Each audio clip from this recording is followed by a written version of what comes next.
بسم اللہ الرحمن الرحیم۔ یہ ریڈیو قطر ہے۔ اب آپ محمود احمد سے خبریں سنیے۔ ابتدا میں پیش خدمت ہیں اہم خبروں کی سرخیاں۔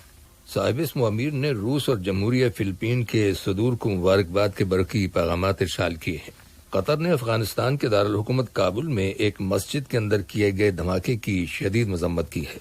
وزارت صحت نے اعلان کیا ہے کہ ملک میں گزشتہ 24 گھنٹوں کے دوران کرونا وائرس کے مزید 1965 مریض صحت یاب ہو جانے کے بعد شفا پانے والے افراد کی تعداد اب 53,296 ہو گئی ہے، اور اقوام متحدہ کی ایڈ ایجنسیوں نے خبردار کیا ہے کہ فنڈز نہ ہونے کی وجہ سے انہیں یمن میں اپنی امدادی سرگرمیوں کو آئندہ چند ہفتوں میں بند کرنا پڑے گا۔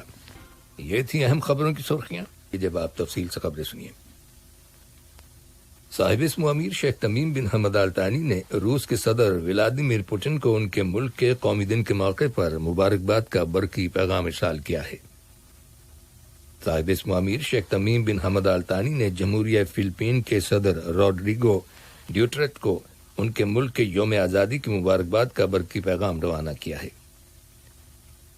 نائب امیر شیخ عبداللہ بن حمد آل ثانی نے بھی روس کے صدر اور جمہوریہ فلپین کے صدر کے نام اسی قسم کے مبارکباد کے تار ارسال کیے ہیں۔ دریں اثنا وزیر اعظم و وزیر داخلہ شیخ خالد بن خلیفہ بن عبدالعزیز آل ثانی نے روس کے وزیر اعظم میخائیل میشوتن کو ان کے ملک کے قومی دن اور فلپین کے صدر روڈریگو ڈیوٹرٹ کو ان کے ملک کے یوم آزادی کی مناسبت سے مبارکباد کے تار روانہ کیے ہیں۔ قطر نے افغانستان کے دارالحکومت کابل میں ایک مسجد کے اندر کیے گئے دھماکے کی شدید مذمت کی ہے، جس کے نتیجے میں متعدد افراد زخمی ہو گئے۔ وزارت خارجہ کی جانب سے جاری کردہ بیان میں اس حکومتی موقف کا اعادہ کیا گیا ہے کہ قطر دہشت گردی اور تشدد کی ہر طرح کی کارروائیوں کو مسترد کرتا ہے، خواہ ان کی وجوہات اور مقاصد کچھ بھی کیوں نہ ہوں۔ قطر ایئر ویز نے اعلان کیا ہے کہ وہ ترکی کے شہر استنبول کے لیے قطر ایئر ویز کی پروازیں آج سے شروع کر رہا ہے۔ قومی ایئر لائن اپنے نیٹ ورک کو ری بلڈ کر رہی ہے۔ یاد رہے کہ اس سے پہلے قطر ایئر ویز نے بینکاک، بارسلونا، اسلام آباد، کراچی، لاہور، پشاور، سنگاپور اور ویانا کے لیے پروازیں اس ماہ کے پہلے ہفتے میں شروع کر دی تھیں۔ چنانچہ 40 مقامات کے لیے قطر ایئر ویز کی ویکلی فلائٹس کی تعداد 170 سے زیادہ ہو گئی ہے۔ قطر ایئر ویز کا کہنا ہے کہ آنے والے دنوں میں برلن، دارالسلام، نیو یارک، تیونس اور وینس کے لیے بھی پروازیں شروع کر دی جائیں گی، جبکہ ڈبلن، میلان اور روم کے لیے روزانہ فلائٹس کا سلسلہ شروع ہو جائے گا۔ وزارت صحت نے اعلان کیا ہے کہ قطر میں گزشتہ 24 گھنٹوں کے دوران کرونا وائرس کے مزید 1965 مریض صحت یاب ہو گئے ہیں، اور یوں شفا پانے والے مریضوں کی مجموعی تعداد اب 53,296 ہو گئی ہے۔ دریں اثنا کرونا وائرس کے 1,517 نئے کیسز رجسٹر کیے گئے ہیں، جبکہ ایک اور مریض کا انتقال ہو گیا ہے۔ وزارت صحت نے اپنے بیان میں واضح کیا ہے کہ قطر میں کرونا وائرس کے عروج کا وقت اب ختم ہو رہا ہے، اور اس کی بنیادی وجہ حکومت کی جانب سے احتیاطی تدابیر اور اقدامات پر عمل درآمد ہے، اور حکومت کی کوششوں کی وجہ سے کرونا وائرس کی روک تھام میں مدد ملی ہے۔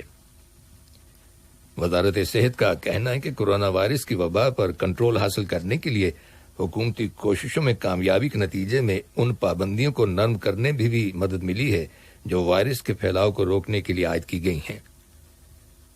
اسی دوران میں وزارت اوقاف اور اسلامی امور نے کرونا وائرس سے بچاؤ کے پیش نظر احتیاطی تدابیر پر سختی سے عمل کرنے کی ضرورت پر زور دیتے ہوئے کہا ہے کہ سوشل ڈسٹنس کی پابندی پر عمل درآمد جاری رکھا جائے۔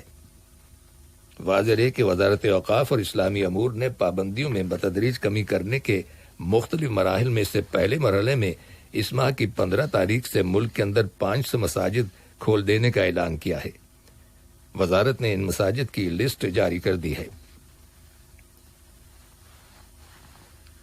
دوحہ میں پاناما اور کوسٹاریکا کے سفیروں نے ملک کے اندر سماجی اور اقتصادی سرگرمیوں کو دھیرے دھیرے دوبارہ شروع کیے جانے کی غرض سے حکومت کی سیفٹی اور یونٹی کو پروموٹ کرنے کی کوششوں کی بھرپور تعریف کی ہے۔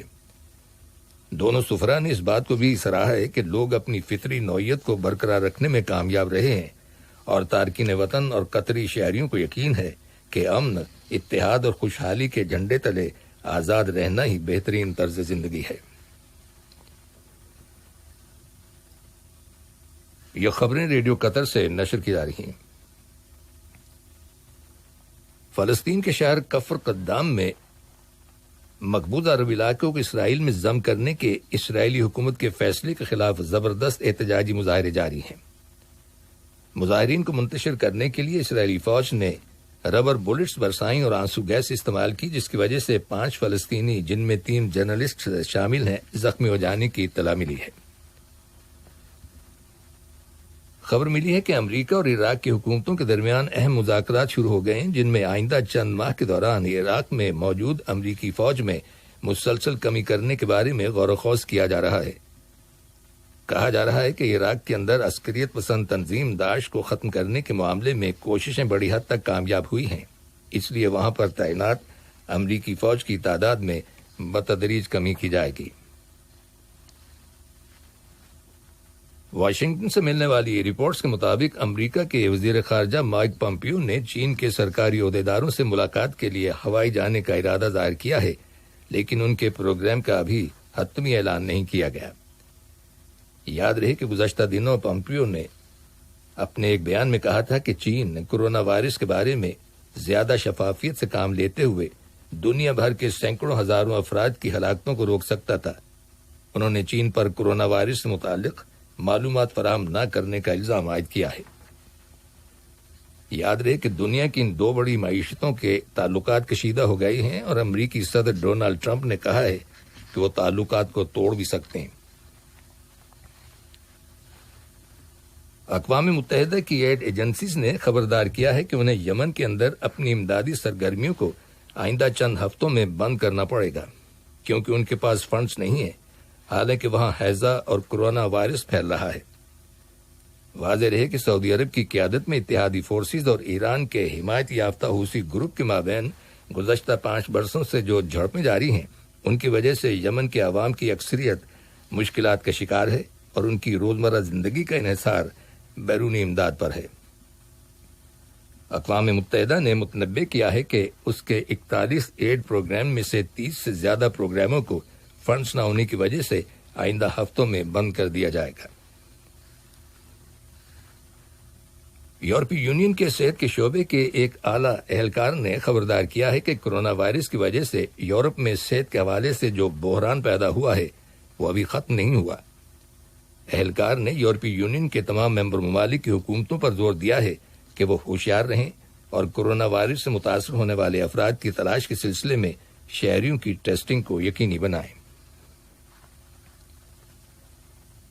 عالمی ادارے صحت WHO نے اعلان کیا ہے کہ اس وقت عالمی سطح پر کورونا وائرس کے پھیلاؤ میں اضافہ ہو رہا ہے اور شمالی اور جنوبی امریکہ کے 4 ممالک دنیا کے ان 10 ملکوں میں شامل ہیں جو کورونا وائرس سے زیادہ متاثر ہوئے ہیں۔ WHO کے ایک top emergency expert Mike Ryan نے کہا ہے کہ وائرس برازیل اور میکسیکو میں انتہائی متحرک ہے۔ میکسیکو میں کنفرمڈ کیسز کی تعداد 1,30,000 ہے، جبکہ وہاں 15,000 سے زیادہ ہلاکتیں ہو چکی ہیں۔ خبر رساں ایجنسی رائٹرز کے مطابق برازیل دنیا کا دوسرا بڑا ملک ہے جو کورونا وائرس سے بری طرح متاثر ہوا ہے۔ وہاں وائرس کے 8 لاکھ کیسز رجسٹر کیے گئے ہیں، جبکہ وائرس سے مرنے والوں کی تعداد 41,000 سے زیادہ ہے۔